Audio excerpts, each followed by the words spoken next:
Hey, what's up guys, this is Deepan from TechBrute. Today we're gonna see how to host Pfsense with multiple interfaces. Let's get right to it. Firstly, we need to create VPC networks, and that's what's gonna create the two NIC cards or multiple interfaces. So I'm gonna create a VPC network for the US Central region. You can give it whichever name you like. I like to give it with the naming convention that shows a subnet.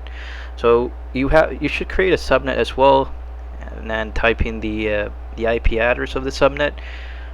You can find the IP address of the subnet from the default VPC network. Like if you open that up, you should be able to see it. So I'm giving it the IP address from the same range that is provided by Google. So type in the IP addresses, and so to make sure you have the right IP address, I just go and check on the default subnet. So it will show you the subnet, and I just created a subnet within that range. So create the new network or the VPC network. It will take a couple of minutes for the network to be created. In the meanwhile, I'll create the other network as well, which is also from the same central region, US Central.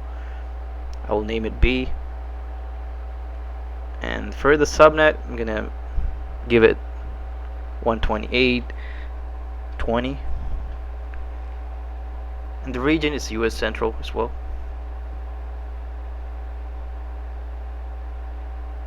Select US Central and type in the subnet, which is 10.128.20.0/24. So once you enter the IP, that's pretty much most of the things we need. Hit create, and it would create the other subnet. As you can see, we have the first subnet or the network being created, and this will act as a NIC card when you add that to the instance. So I'm going to the firewall rules. I will explain why I do this. So go to the firewall rules. As you can see, we have a list of default rules that is matching the default network, as you can see. So since we're creating a new network, we are creating a new rule for it since it doesn't match this new network. So I'm going to name it HTTPS so that I can allow the HTTPS access to it. I'm going to match the network, and I'm going to match a tag. This is an important feature that will come in handy. I'm gonna give it a tag Pfsense.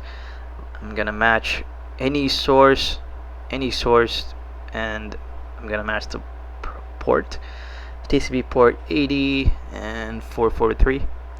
Well, you can add any ports you require, but I'm just showing initial rule setup for this to work. I'm gonna create the rules. I'm pretty positive that the two subnets must have been created by this time. So we have the two subnets, and we have the rules in place for the network US Central A that we created initially. So you're going back to the interface. We're going back to the instance, and you're going to create an instance. So give it any name, just like the Pfsense or whichever you like. And the region is US Central. And I'm not going to make any changes on the machine configuration.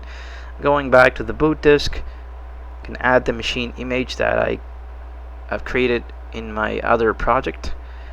So that's the image that we require to host the Pfsense.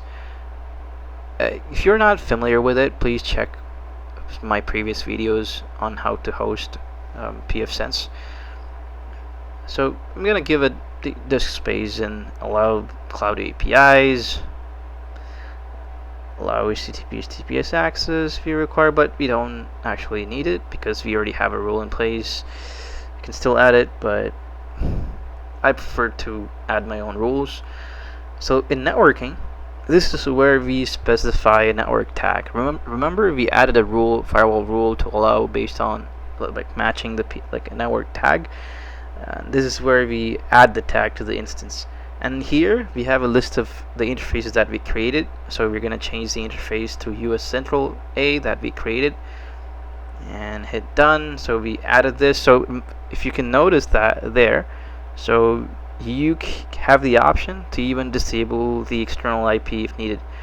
So I am disabling the interface since I'm only going to use one WAN interface, which is going to be the US Central A. So I disabled the external network, and I have two interfaces added, and that's pretty much the settings we need. I'm gonna hit create. So this will take a couple of minutes to create the instance. So once we have the instance created, we would still have to install the Pfsense, and I have fast forwarded like few steps. I have fast forwarded the time it requires to actually create or install the Pfsense to save some time, because we're focusing on how to get multiple interfaces. So as you can see, you see the two interfaces, and you can add one as the WAN interface. So now we have one as the WAN interface. Go to the shell, ifconfig. You should be able to see the two interfaces we have, VTnet 0, VTnet 1. So again, we need to, if we can either access the WAN port, the WAN IP through the WAN IP, but before that, remember, we have to disable this HTTP referrer check so that we don't have any problems when we try to access or the web portal. So we disable that. Now we should be good to access the web portal, and enabling the other interface or the web portal is a lot easier. So I'm gonna use the default credentials to log in, which is admin and Pfsense. There we go, we logged in here, and let's go to the interfaces. So we only have one interface that's showing up, but we see the other one here. I'm gonna select that, add that interface. It's being added as the LAN interface. Now go back to the interface, like system and LAN settings, and enable this interface, and you can assign the IP address. I just go with this DHCP so that it selects from the network that's from the Google GCP. So I'm going to apply the settings. So once we enable the interface, we should be able to see both these interfaces, and having additional interfaces comes in handy if you're trying to manage your VPC. So you can add other networks to it and connect it, so it should have the routes to the network. So yeah, sorry, I've config. Now you can see the IP address assigned to the other interfaces. So you can have many interfaces like this. The way to do it is to create the VPC or the VPC network. The more VPC network you create, the more network you have. Thanks for watching, guys. If you have any questions, drop them on the comment section, and I will see you guys in the next video. Peace.